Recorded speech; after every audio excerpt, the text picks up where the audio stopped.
Hello and welcome to our fourth and final installment of the cast interview series. Today we have the incredible cast of A Servant of Two Masters here for an exclusive Theatre Erindale interview.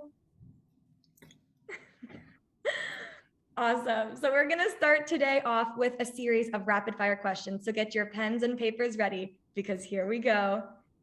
Question number one. What is one word you would use to describe the show?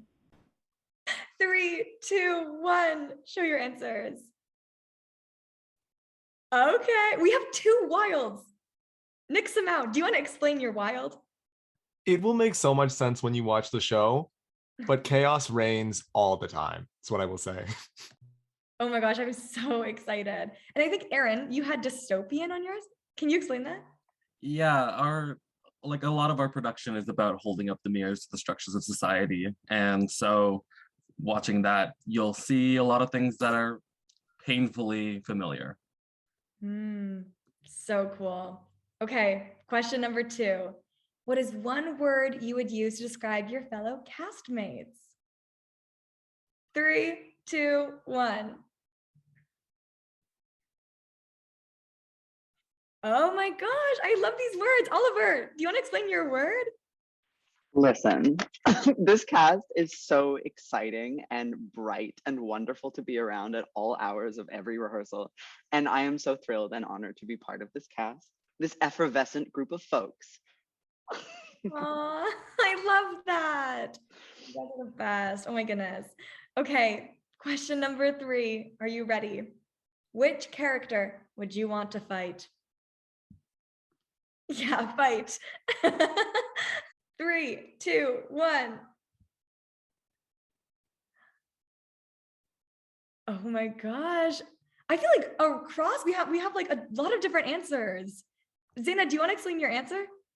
Yes, I do. I want to fight Dr. Lombardi, dumb lumbar support Lombardi. No, I'm joking. But like there's so many times in the play where he throws shade at Beatrice for trying to survive. Come on now. I can't handle the disrespect. That's so good. And Jacob, do you want to explain your answer too? Well, Silvio is just the son of said Dr. Lombardi, and let's just say anger runs well in that family, and Silvio's always just ready for a fight, so was like, why not? I also think it would be fun to try and fight the most like aggressive yet clumsy man that Silvio is. Good answers. Thank you all. Okay, question number 4. Venice or Turin? 3, 2, 1. A lot of Venices. Okay, Austin, do you want to explain yours?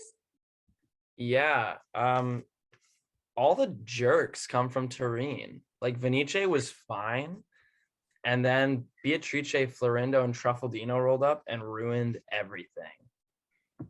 Oh my god. Bergamo, not Turin. Thank you very much. Oh my gosh, y'all are gonna have to see the show to see what they're arguing about here. I'm so excited. Okay, question number 5. Who is most like their character? 3, 2, 1. Oh, we have a mix of answers. Kenneth, do you want to explain your answer? Yeah, my character is basically just an extension of myself, so I don't really know where he starts and I end. I'm so excited for that. Question number 6. What is your favorite prop used in the show? 3, 2, 1. This is so cool. Nick, do you want to explain your answer? As we have already gotten into a little bit, chaos does reign in this show, and without spoiling too much, again, there is one scene in particular of a dinner service that is just the height of chaos.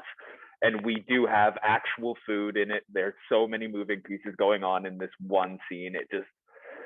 It's wild not only to be back in the theater and eating real food again, but the physical comedy that arises out of everything we do with it is just so choice. Well, that was awesome. Thank you all so much for your answers. That actually wraps up the rapid fire section of our interview, but we are so excited to hear from this amazing cast and to hear from a few of the cast members who couldn't be here today. So I have a few more questions lined up. So my first question is going to be for Zaina and Oliver. Who do you play and what is something you learned from your character? Okay, I play Beatrice, and something I learned about my character is just how courageous people are in order to do monumental actions by themselves. And Beatrice goes through hardship since the beginning and the start of the play and is trying to swim through it just for one more day. And this character gives me a newfound appreciation for people who try their utter best with what they have. And most of the time, it's just themselves. Oh, that's so beautiful. Thank you, Zaina. Oliver? Hi, I play Pantalone de Bisognosi. And I think the lessons that I've learned from Pantalone are mostly about authenticity, which I think is kind of ironic. We talk about authenticity a lot in this program, and I think Pantalone is the character I've played who is most like a caricature, right? But I think because of that, he really pushed me to find my own version of what that archetypical traditional portrayal is. And that really helped me understand that imitation isn't the way into a character that you're bringing to life. And it's what's unique about you and what you can bring to a character to make that character different. And it's like, you're not wearing the character, but the character is wearing Oliver or Aaron or Zaynna or Austin. Yeah. Yeah, oh, that's such a good takeaway. Thanks, Oliver. My next question is for Aaron and Austin. So what has been the most surprising thing you've discovered or over the course of the rehearsal process? Yeah, Oliver kind of spoke to it a little bit in the way that this play is originally in the style of commedia dell'arte, where all the characters are archetypical. Most of them don't even speak, and they have these very interesting character bodies that exhibit these archetypes. And in that way, we had this play, and we were able to take it and make it into something that's incredibly relevant, incredibly relatable, especially today's media. And I think this process has shown me how we can take art forms that are lost or art forms that are not as relevant as they used to be because of cultural change, and make them important today. I love that. And Austin?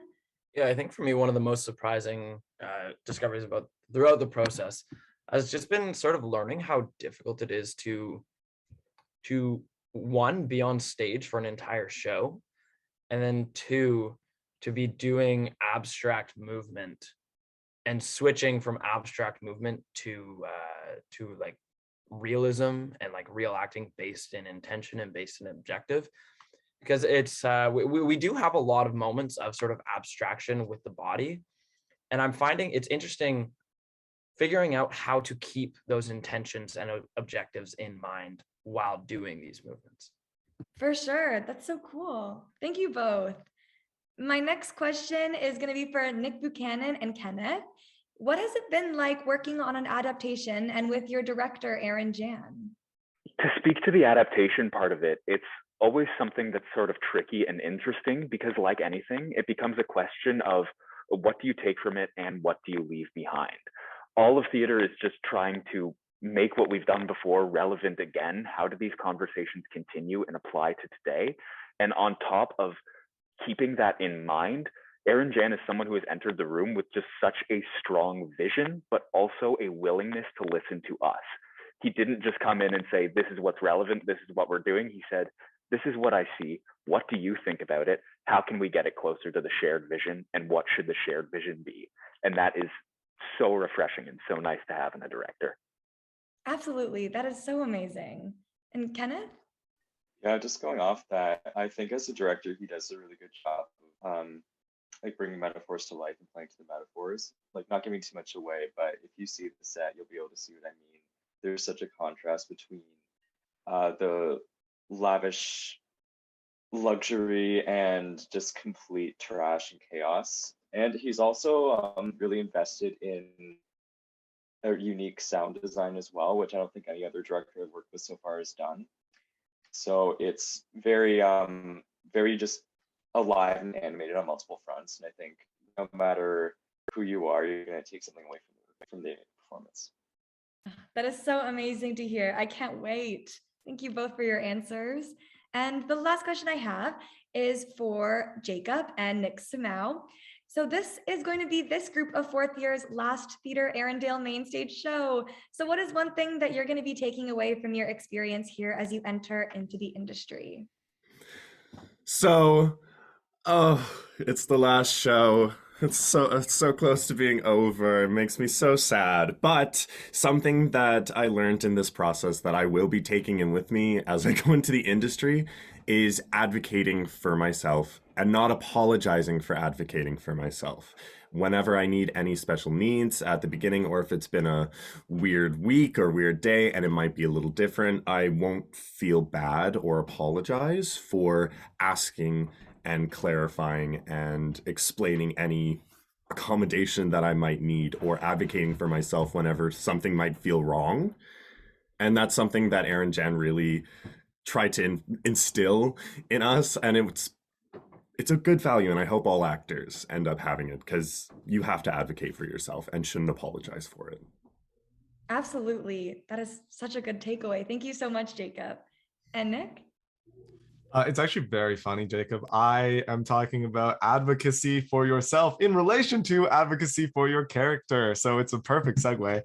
I was going to say, throughout the process, especially playing Truffaldino, I have really, really learned about the fact that you just can't judge your character. And it's, it's similar to how you advocate for yourself and advocate for yourself in the room. You have to bring in your entire history, your moral beliefs. Like it's okay to disagree with what the character is doing.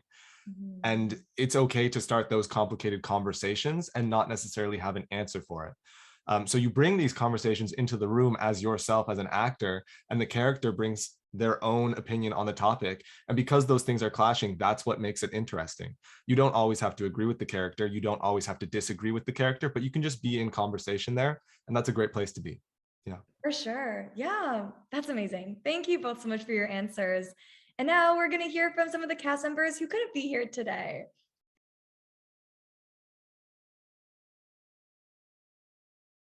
It's hard to believe that this is our final production in the program.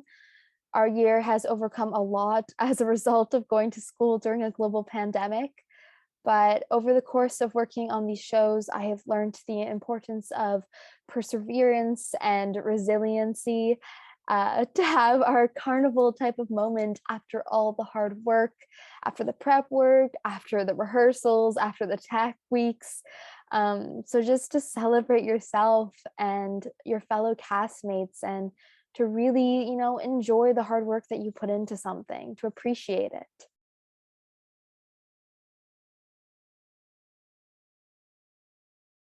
Working this adaptation with Aaron Jan has been a very interesting and wild experience.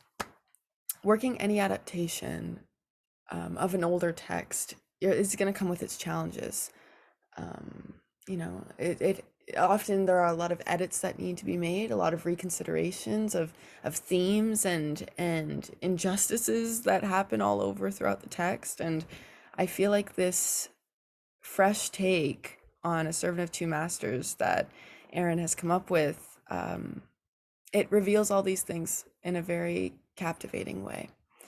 And so it's been a really wild experience, but one that I will cherish. Amazing. Well, thank you all so much for your answers and for being here. That wraps up this cast interview. A Servant of Two Masters will be streamed live from Theatre Erindale from March 17th to 27th. So make sure you grab your tickets now. You can find that ticket link in our bio of all of our social pages or in the description box of this video. Thank you all for this interview, and thank you for watching.